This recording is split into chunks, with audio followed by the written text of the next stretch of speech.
संसदको गतिरोध अन्त्यको लागि सभामुखले डाकेको बैठकमा अवरोधकर्ता प्रमुख प्रतिपक्ष एमाले नै अनुपस्थित रह्यो। सुधार गृहका रूपमा स्थापित गर्नुपर्ने कारागारको कहाली लाग्दो रूप र कोभिडका कारण बिहान बेलुकीको छाक टार्न सकस झेलिरहेका श्रमिकलाई सरकारी योजना कागलाई बेल पाक्यो। हर्ष नविस्मात। कान्तिपुर समाचारमा आज गरिबी र भोकमरी झेलिरहेको उत्तर कोरिया किन शक्तिशाली हतियारको होडमा, अनि आईसीसी विश्वकप लिग 2 सिरिजमा नेपाल र अमेरिका बीचको खेल लगायतका समाचार हुनेछन्। नमस्कार। अब मुख्य समाचार। संसदको गतिरोध खुलाउन बोलाइएको सर्वदलीय बैठकमा एमाले गएन। प्रमुख प्रतिपक्षसँग संवाद थाल्न सभामुखलाई दलहरूको सुझाव। शीर्ष नेताकै टकरावले संसदीय गरिमामै आँच। देशभरका कारागारको अवस्था कहाली लाग्दो। कानुनी सजाय भन्दा अव्यवस्थाले कैदी बन्दीलाई सकस। खुला कारागारको अवधारणा लागू नहुँदा श्रमको सदुपयोग भएन। महामारीले थलिएका उद्योगका श्रमिकलाई तलब खुवाउन ल्याइएको योजना निष्प्रभावी। व्यावसायिक निरन्तरता कर्जाबाट 10 महिनामा जम्मा 72 उद्योग लाभान्वित। खाद्यान्न अभाव र आर्थिक सङ्कटका बावजुद उत्तर कोरिया हतियार विकासको होडमा। लामो दूरीसम्म मार हान्ने क्रुज क्षेप्यास्त्रको परीक्षण प्रक्षेपण। र आईसीसी विश्वकप लिग 2 त्रिकोणात्मक सिरिजमा नेपाल र अमेरिका बीच प्रतिस्पर्धा जारी। नेपाललाई 231 रनको लक्ष्य।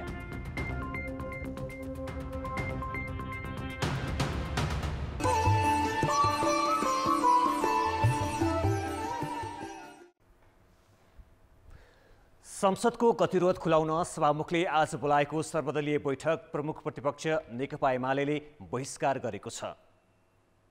संसद अवरुद्ध गर्ने एमालेकै अनुपस्थितिमा बसेको बैठकमा दलहरूले भने सहमति खोज्ने जिम्मा सभामुखलाई नै दिएका छन्। सत्तारूढ सहितका दलहरूले एमालेसँग संवाद गरेर सहमतिमा पुग्ने गरी अर्को बैठक डाक्न सुझाव दिएका हुन्।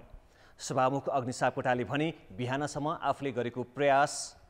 आफूले प्रयास गरेको जानकारी गराएका थिए। एमाले नै सहभागी नभएपछि बैठकले ठोस सहमति जुटाउन पनि सकेन।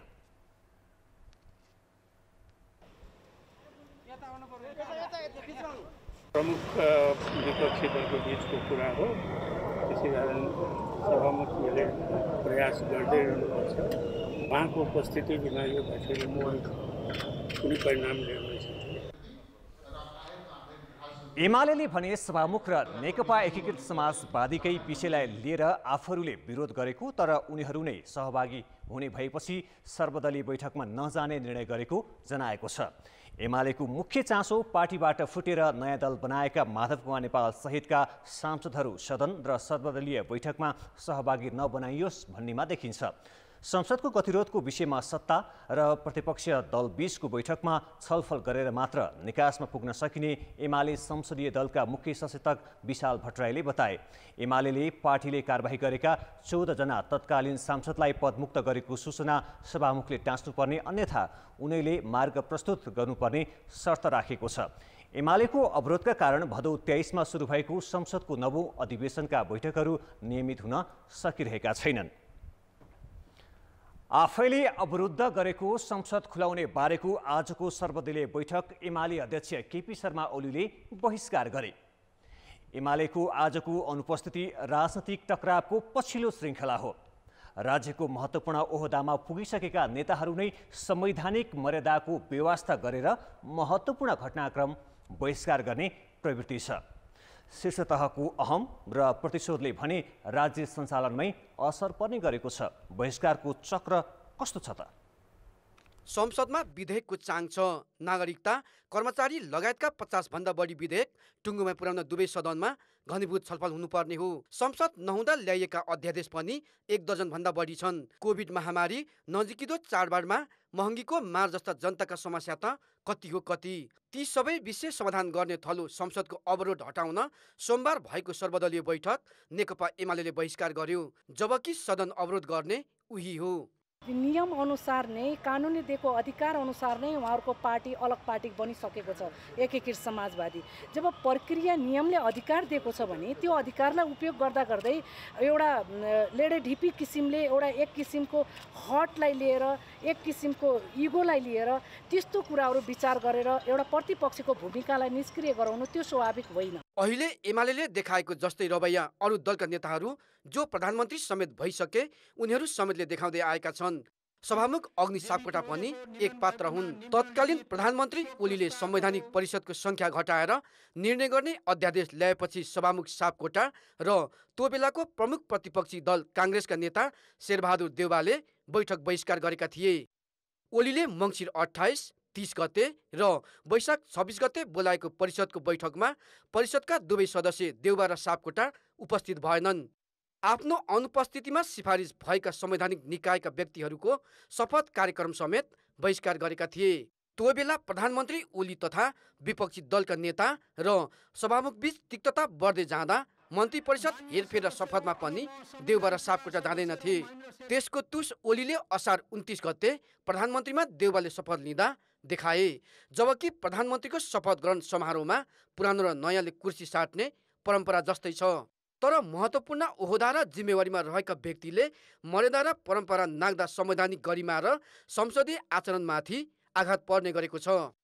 राजनीतिक पार्टीहरूले सबै चिजलाई क्याप्चर गरेको जस्तो इभन पार्लियामेन्ट सोभरिन छ, सार्वभौम छ, तर पार्लियामेन्टले स्वतन्त्रता चाहिँ उसले उपभोग गर्न सकिरहेको छैन। त्यो स्वतन्त्रता पार्लियामेन्टको स्वतन्त्रतालाई चाहिँ राजनीतिक दलहरूले चाहिँ नियन्त्रण गरिरहेछन्, जसले गर्दाखेरि राजनीतिक दलहरूले आफ्नो इच्छाअनुसार पोलिटिकल प्रोसेसलाई अगाडि लान खोजिरहेछन्, जुन दुःखद पक्ष हो। बहिष्कारका श्रृङ्खला अरू पनि छन्, तर त्यसबाहेक आपसी द्वन्द्वले सरकार भर्सेस विपक्षी मात्रै होइन प्रधानमन्त्री र सभामुख बीच नै टकराव उत्पन्न भएको छ। उनीहरू एक अर्का विरुद्ध अदालत गएका छन्। विधिबाट चल्न नखोज्ने र शक्ति रहँदा कानुनलाई हात लिने राजनीतिक परिपाटी यसको उदाहरण हो। दलीय मुद्दामा मात्रै होइन राज्यको ओहदामा रहँदा समेत प्रतिशोध साध्ने यस्तो प्रविधिले व्यथिति बढाउन मलजल गरेको छ। कान्तिपुर समाचारका लागि क्यामेरामा प्रवीण गेवाली र श्याम श्रेष्ठका साथ दीपक आचार्य र दशरथ राई, काठमाडौँ। राष्ट्रिय सभाका अध्यक्ष गणेश प्रसाद तिमल सिन्हाले प्रतिनिधि सभासँग जोडिएको विषयलाई उठाएर माथिल्लो सदन प्रभावित गर्न ठिक नहुने बताएका छन्।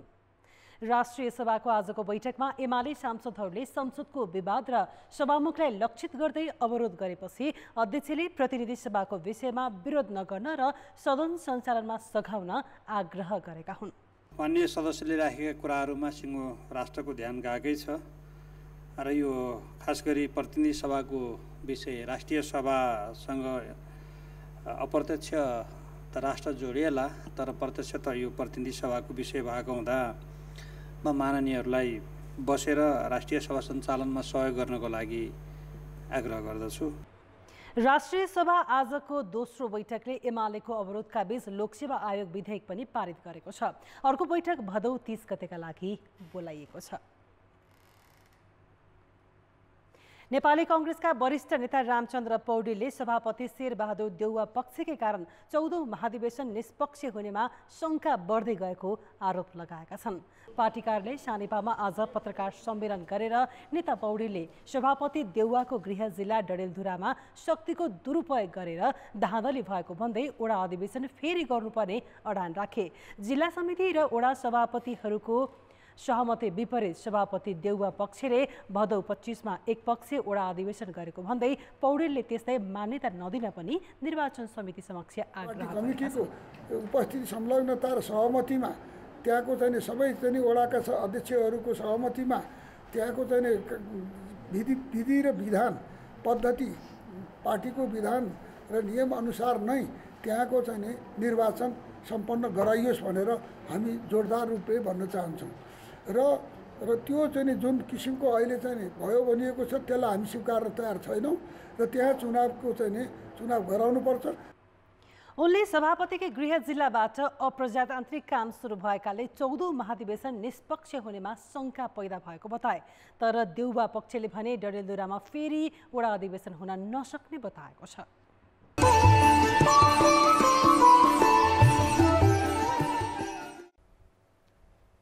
ब्रेकपछि समाचारमा पुनः स्वागत छ। सभ्य समाजमा कारागारलाई सुधार गृह मानिन्छ, तर हामी कहाँ आवश्यक पूर्वाधार नहुँदा विद्यमान कारागारहरूले कैदी बन्दीलाई टेक्नै नसक्ने अवस्था छ। जीर्ण भवन र अव्यवस्थित कारागारभित्र क्षमताभन्दा दोब्बर कैदीबन्दी थुनिएका छन्। त्यहाँ सजाय मात्र भोगिरहेका छैनन्, उनीहरूको श्रम गर्न सक्ने ऊर्जाशील समय समेत खेर गइरहेको छ। त्यसो त खुला कारागारको व्यवस्था नभएको होइन, तर त्यसलाई कार्यान्वयनमा ल्याउन सकिएको छैन।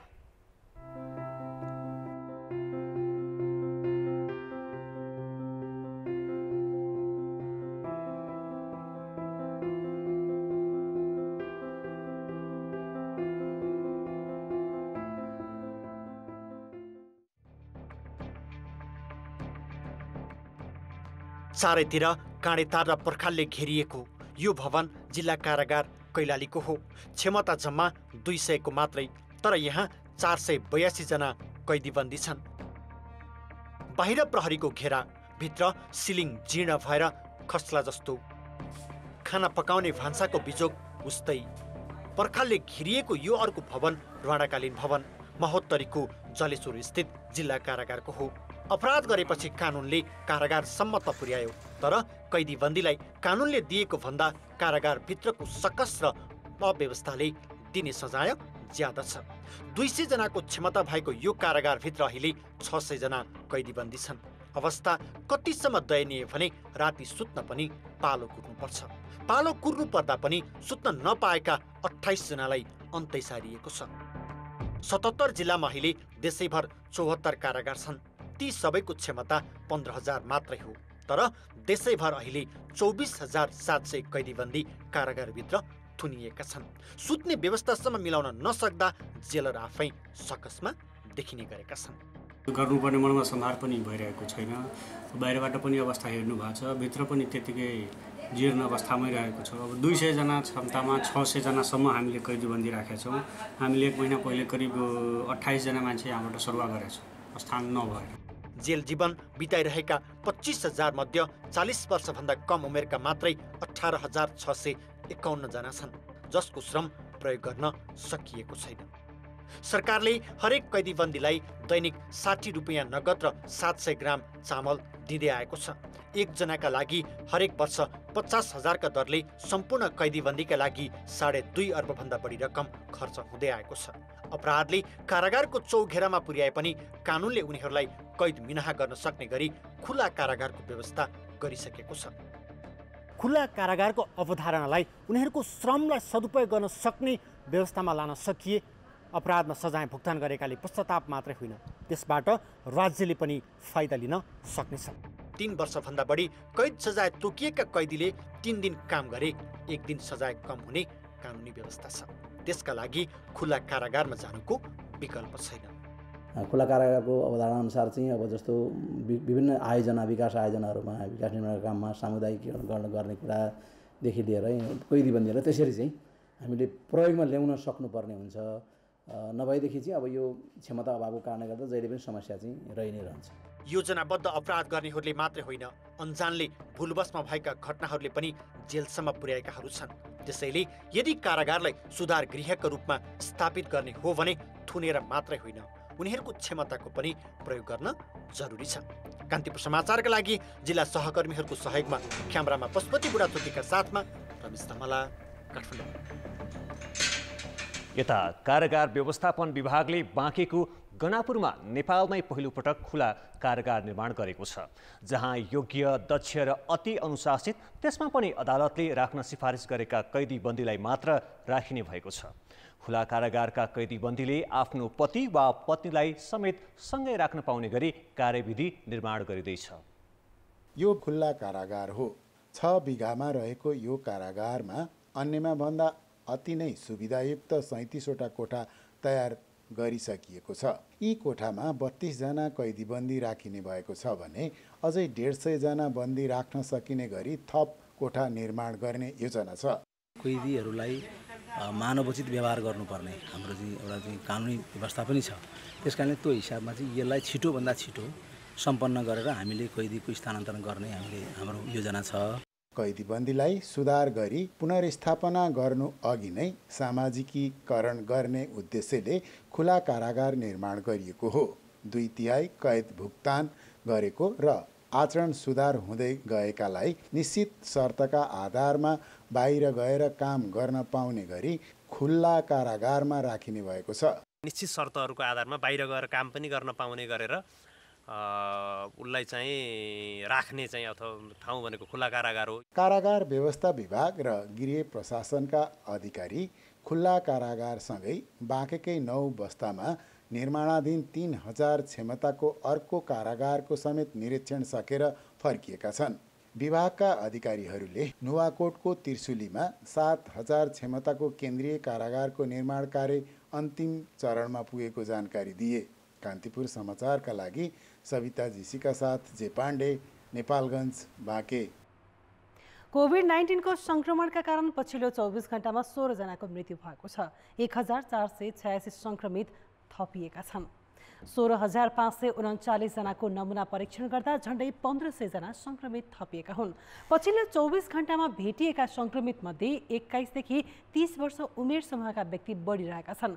अहिले मुलुकभर कुल संक्रमित मध्ये 475 जनाको सघन उपचार कक्षमा र 134 जनाको भेन्टिलेटरमा उपचार भइरहेको स्वास्थ्य मन्त्रालयले जनाएको छ।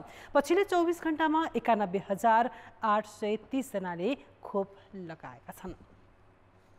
पछिल्लो समय कोभिड संक्रमितहरूको संख्या नेपालमा घट्दै गइरहेको छ।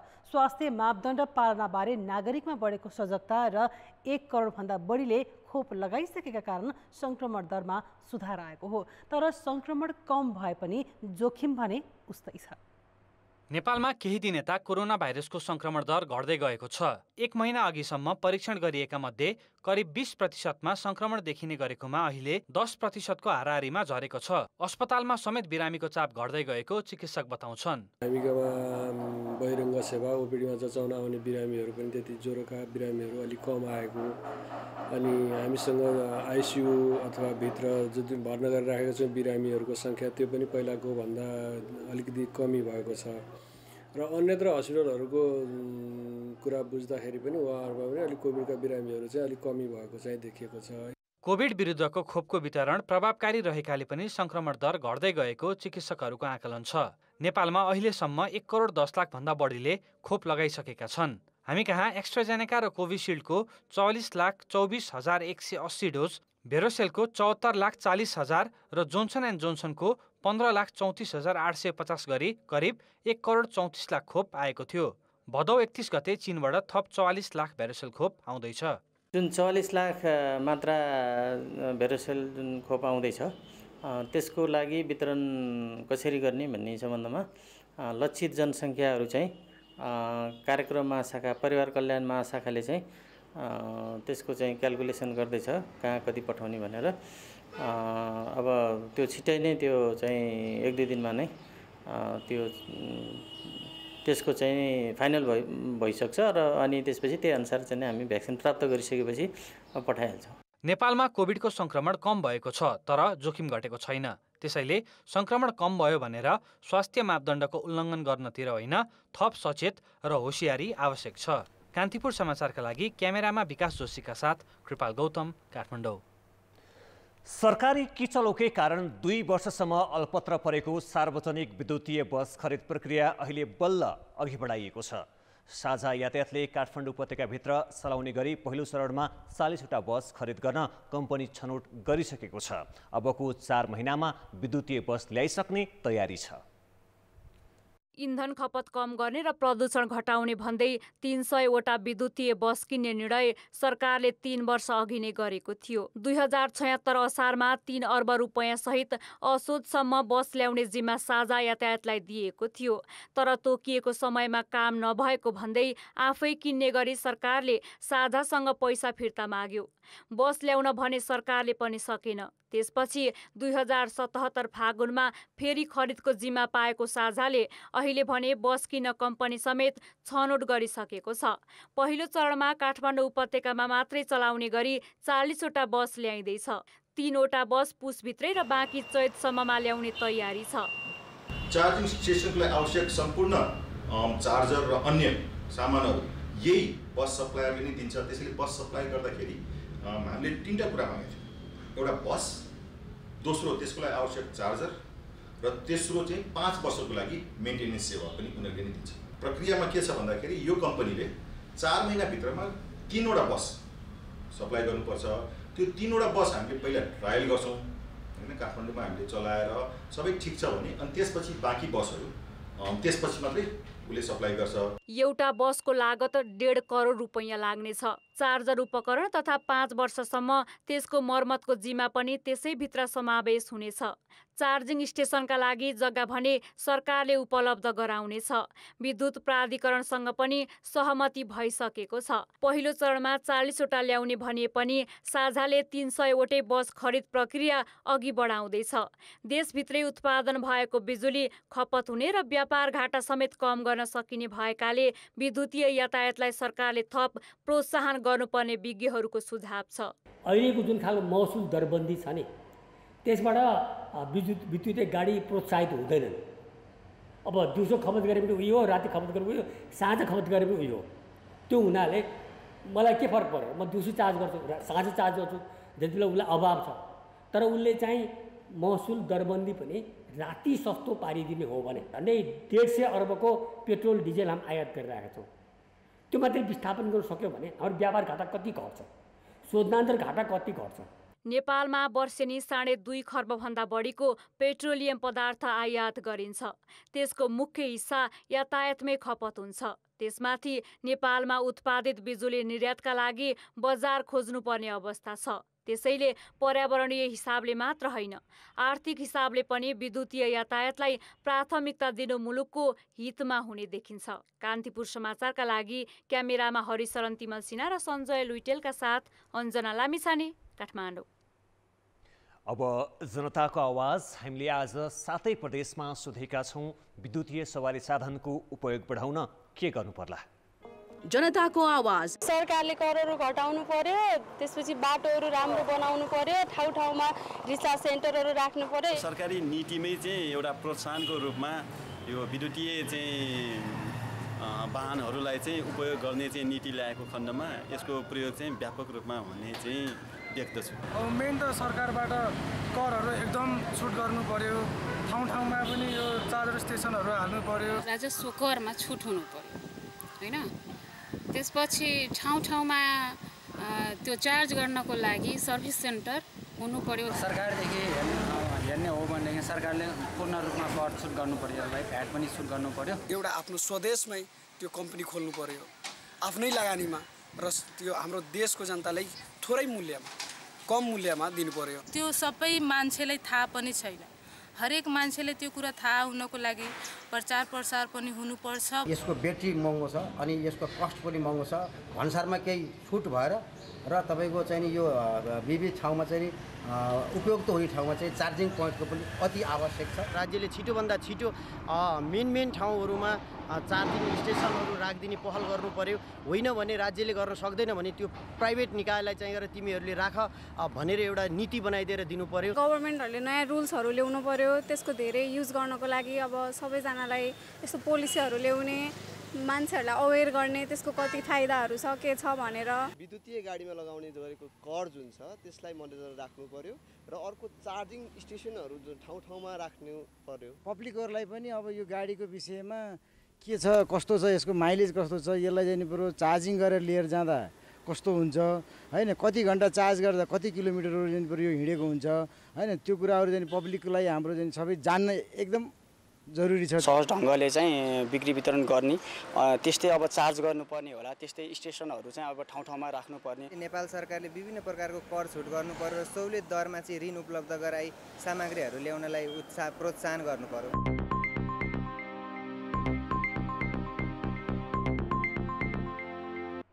सर्वोच्च अदालतका प्रधान न्यायाधीश सहित नेपाल बारका पदाधिकारीबीच संवैधानिक परिषद सम्बन्धी रिटको सुनवाईको बाटो खोल्न प्रक्रिया छिटो गर्ने सहमति भएको छ। बेन्च र बारका पदाधिकारीको आजको बैठकले न्यायाधीश हरि फुयालको एकल इजलासको सुनवाई चाँडै टुङ्ग्याउने सहमति गरेको हो। न्यायाधीश फुयालको एकल इजलास भए पनि सर्वोच्चकै आदेश भएकाले उक्त सुनवाईलाई चाँडै टुङ्ग्याउनु पर्ने सुझाव दिएको सर्वोच्च बारका अध्यक्ष पूर्णमान साक्यले जानकारी दिए।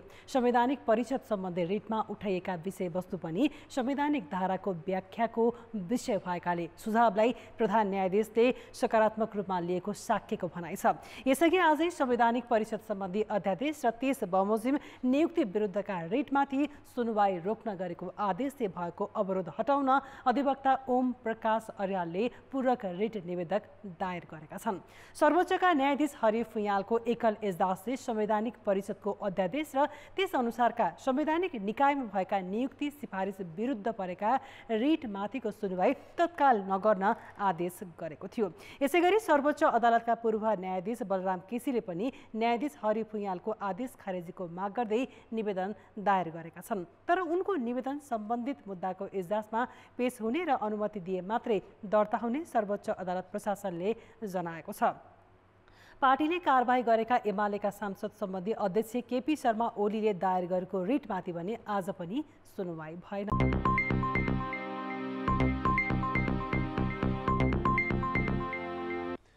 कोरोना महामारीका कारण कर्मचारीलाई तलब खुवाउन नसकेका उद्योगलाई सहुलियत दरमा कर्जा उपलब्ध गराउन सरकारले व्यावसायिक निरन्तरता कर्जा प्रवाह कार्यविधि पास गरेको 10 महिना भयो।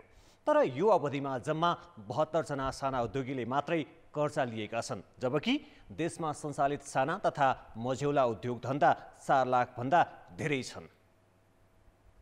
17 महिना अघि कोरोना महामारीका कारण एकाएक सडक सुनसान भए। 61% उद्योग धन्दा पूर्ण रूपमा बन्द भए। जम्मा 4% उद्योग मात्र नियमित सञ्चालनमा रहे। महामारी सुरु भएकै महिनाबाट उद्योगीले कर्मचारीलाई तलब खुवाउन बन्द गरे। महामारीको मारमा परेका उद्योग धन्दा सञ्चालनमा आउन सकुन् र कर्मचारीले नियमित तलब पाउन् भनेर गत वर्षको जेठमा बजेटले व्यावसायिक निरन्तरता कर्जा दिने व्यवस्था गर्यो। महामारीबाट थरिना पुगेका उद्योगीलाई दिने कर्जाको कार्यविधि बन्नै 7 महिना लाग्यो। कार्यविधि बनेपछिका यी 10 महिनामा जम्मा 72 जनाले मात्रै कर्जा पाएका छन्। कार्यविधि अनुसार कर्जा लिन 2076 फागुन मसानसम्म बैंकिङ प्रणालीबाट कर्मचारीको तलब खुवाएको हुनुपर्ने र दर्ता प्रमाणपत्र नवीकरण भएको हुनुपर्ने व्यवस्था छ, जुन उद्योगीले पूरा गर्न सकेका छैनन्। हामीले के भन्ने नेपाल सरकारलाई यो कुरा जानकारी गरायौँ। राष्ट्र बैंकलाई हामीले जुम मार्फत पनि जानकारी गरायौँ। हामीलाई यो व्यावसायिक निरन्तरता कर्जा हामीले नपाएर हामीले उद्योग धन्दा सञ्चालन गर्न सक्दैनौँ। तसर्थ तपाईँहरूले आफ्ना निकायका सबैजनालाई तपाईँ जानकारी गराउनुहोस् भनेर भनेको।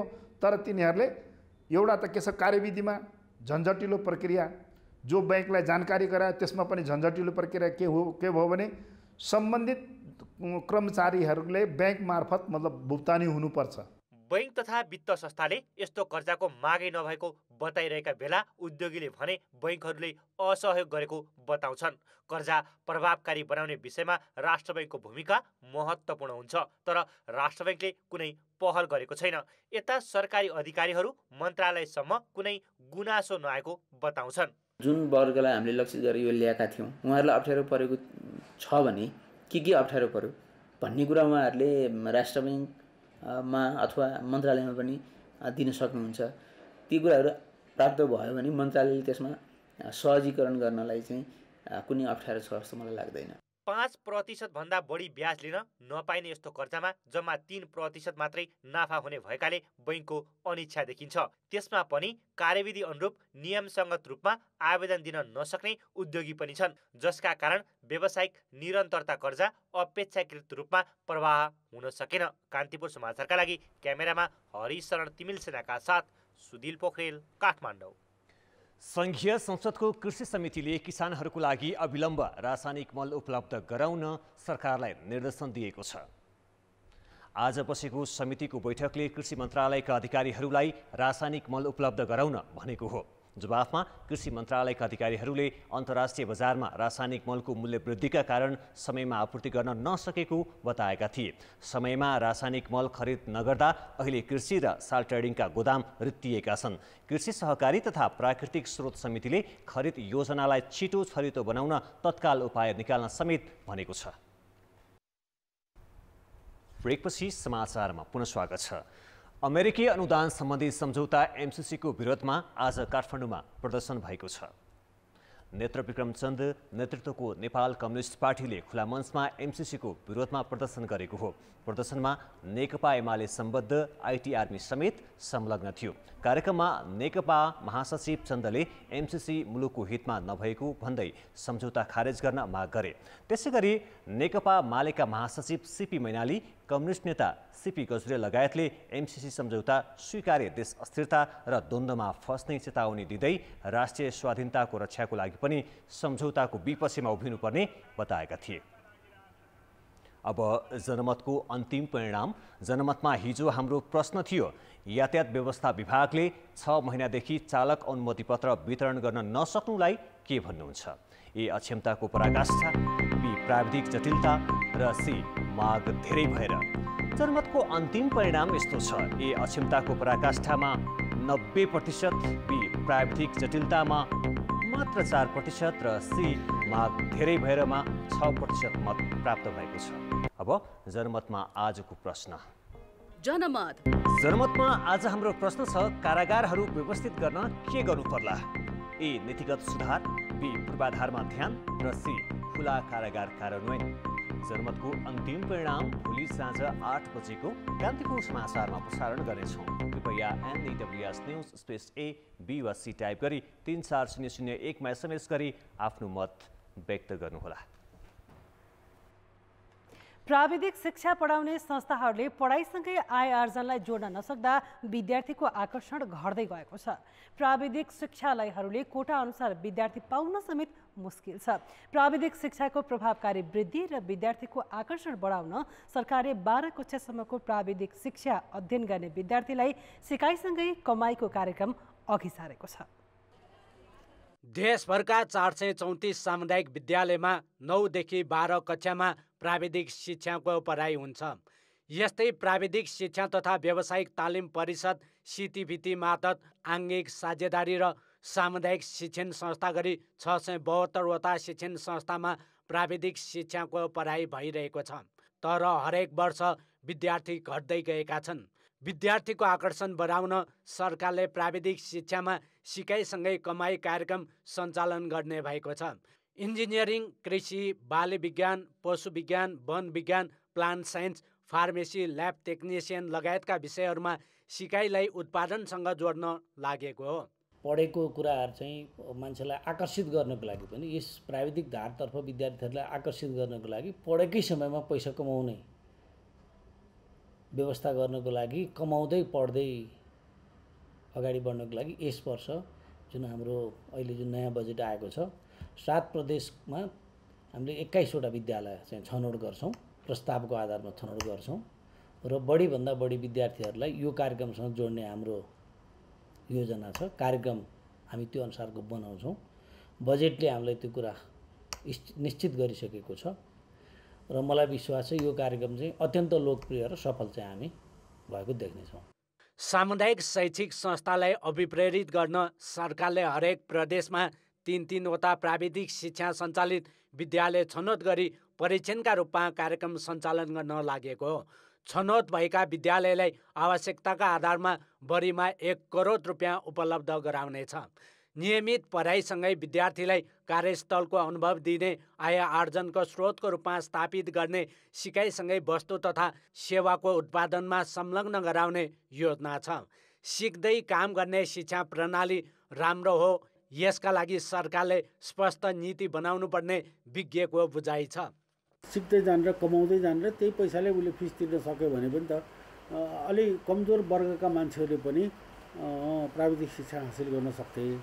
यो त्यसकारण स्किम एज सच राम्रो हो, तर कसरी त्यो अवसर दिने हो, त्यो अवसर दिँदाखेरि विद्यार्थीले कसरी काम गर्दै सिक्दै गर्ने परिपाटी कसरी मिलाउने हो। कागजमा लेखिदियो भाषण भयो, तर भाषणलाई एक्सनमा ट्रान्सलेट गर्नलाई चाहिँ हामीलाई कानुन चाहिन्छ। सिकाइसँगै कमाई कार्यक्रम प्रभावकारी रूपमा सञ्चालन भई शिक्षालाई उत्पादनसँग जोड्न सके मुलुकका लागि दक्ष जनशक्ति उत्पादनमा समेत टेवा पुग्नेछ। कान्तिपुर समाचारका लागि क्यामेरामा सञ्जय लुइटेलका साथ नारायण किलम्बु, काठमाडौँ। खेलकुद समाचार। नमस्कार, कान्तिपुर खेलकुद समाचारमा स्वागत छ। विश्वकप लिग 2 अन्तर्गत त्रिकोणात्मक सिरिजको जारी खेलमा अमेरिकाले नेपाललाई 231 रनको चुनौती दिएको छ। अमेरिकाका लागि मुनाङ पटेलले शतक प्रहार गरे। ओमानस्थित अल अमारत क्रिकेट मैदानमा टस हारेर पहिले ब्याटिङ गरेको नेपालले सुरुवात भने राम्रो गरेको थियो। विक्रम सोबले नेपाललाई पहिलो सफलता दिलाएका हुन्। तीव्र गतिका बलर सोबले 3.5 ओभरमा ओपनर स्टिभेन टेलरलाई कुशल भुटेलको हातबाट आउट गराएका हुन्। 10 ओभरको समाप्तिमा अमेरिकाले अर्को विकेट गुमाएको थियो। स्टार स्पिनर सन्दीप लामिछानेले ओपनर सुसन्त मोदानीलाई 16 रनमा पेभिलियन पठाउँदै नेपाललाई दोस्रो सफलता दिलाएका थिए। अमेरिकाका लागि तेस्रो नम्बरमा आएका मोनाङले संयमित ब्याटिङ गरी शतक प्रहार गरे। अमेरिकी खेलाडीले ओडिआई क्रिकेटमा बनाएको यो दोस्रो शतक हो। यसै साता पपुवा न्युगिनी विरुद्धको ओडिआईमा जसकरण मल्होत्राले 173 रनको शानदार पारी खेलेका थिए। आज 11 रन बनाएका मल्होत्रालाई 37औं ओभरमा सुसन भारीले आउट गरे। उनले पपुवा न्युगिनी विरुद्धको एकै ओभरमा 6 बलमा 6 छक्का हान्दै विश्व क्रिकेटमा सनसनी मचाएका थिए। मुनाङले 14 बल खेलेर 9 चौका र 1 छक्का प्रहार गर्दै अमेरिकालाई सम्मानजनक स्कोरतर्फ डोर्याएका हुन्। 46.4 ओभरमा उनलाई विक्रमले कुशल भुटेलको हातबाट आउट गराएका हुन्। नेपालका लागि सन्दीपले 10 ओभर बलिङ गर्दा 2 मेडन राख्दै 2 विकेट लिएका थिए। यस्तै सुसन भारीले 2 विकेट लिँदा विक्रम र कुशलको नाममा 1-1 विकेट रह्यो। अहिले दोस्रो इनिङ चलिरहेको छ। एएफसी एसिया कप छनौटका लागि उज्बेकिस्तान जाने नेपाली राष्ट्रिय महिला फुटबल टिमलाई बिदाई गरिएको छ। अखिल नेपाल फुटबल सङ्घ एन्फाले आज एक कार्यक्रम गरी महिला टोलीलाई बिदाई गरेको हो। ग्यारी फिलिप्सको नेतृत्वमा रहेको टोली आज राति 11 बजे त्यसतर्फ प्रस्थान गर्नेछ। मुटुमा समस्या देखिएपछि डिफेन्डर पुनम जर्गा मगरले उज्बेकिस्तानको भ्रमण गुमाउने भएकी छिन्। नेपाल रहेको समूह एफमा फिलिपिन्स र हङकङ रहेका छन्। नेपालले फिलिपिन्ससँग असोज 2 गते खेल्ने तालिका रहेको छ। 5 गते दोस्रो खेलमा हङकङको सामना गर्नेछ। समूहको शीर्ष टोलीले अर्को वर्ष भारतमा हुने एसियन कप खेल्नेछ। छनौटको तयारी स्वरूप घरेलु मैदानमै बङ्गलादेश विरुद्ध 2 अन्तर्राष्ट्रिय मैत्रीपूर्ण खेल खेलेको नेपालले पहिलो खेल 2-1 गोलले जितेको थियो भने दोस्रो खेलमा गोलरहित बराबरी भएको थियो। त्रिभुवन आर्मी क्लबका 8 बक्सरले रुसको मस्कोमा हुने 58औं विश्व मिलिटरी बक्सिङ च्याम्पियनसिपमा प्रतिस्पर्धा गर्ने भएका छन्। आर्मीले आज एक कार्यक्रमको आयोजना गरी सहभागी खेलाडी र अफिसियललाई बिदाई गरेको हो। प्रधान सेनापति प्रभुराम शर्माले शुभकामना दिँदै नेपाली बक्सरले पदक जित्ने विश्वास रहेको बताएका छन्। भदौ 31 देखि असोज 10 गतेसम्म हुने प्रतियोगितामा समान 4 महिला र पुरुष बक्सरले प्रतिस्पर्धा गर्नेछन्। पुरुषतर्फ आशिष दवाडी, दानबहादुर दलामी, प्रेम चौधरी र 13औं सागका पदकधारी सुशील थापा मगरले सहभागी जनाउनेछन्। महिलातर्फ 13औं सागकी स्वर्णधारी मिनु गुरुङसँगै विमला श्रेष्ठ, पुनम रावल र चन्द्रकला थापाले खेल्नेछन्। टोलीको सेभ द मिसनमा उपरथी निरञ्जन कुमार श्रेष्ठ तथा कप्तानमा उज्जवल केसी रहेका छन्। प्रशिक्षकमा विशाल शमशेर थापा, देवेन्द्र राज सिंह ठकुरी र उमेश लामा रहेका छन्। ताराराम श्रेष्ठ रेफ्री तथा श्याम खड्का स्वास्थ्य टोलीका सदस्यका रूपमा रहनेछन्। नेपाली सेना 2075 सालदेखि विश्व मिलिटरी खेलकुद परिषद CISM को सदस्य रहँदै आएको छ। आर्मीले यसअघि सन् 2019 मा 7औं विश्व CISM खेलकुदमा पनि प्रतिस्पर्धा गरेको थियो। त्यसबेला बक्सिङ खेलाडीले 5औं स्थानसम्म हासिल गरेका थिए। कान्तिपुर खेलकुद समाचार अहिलेलाई यति नै। अब मौसम सम्बन्धी जानकारी।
कान्तिपुर समाचार अहिलेलाई सकियो। कान्तिपुर टेलिभिजन हेर्दै गर्नुहोला। नमस्ते।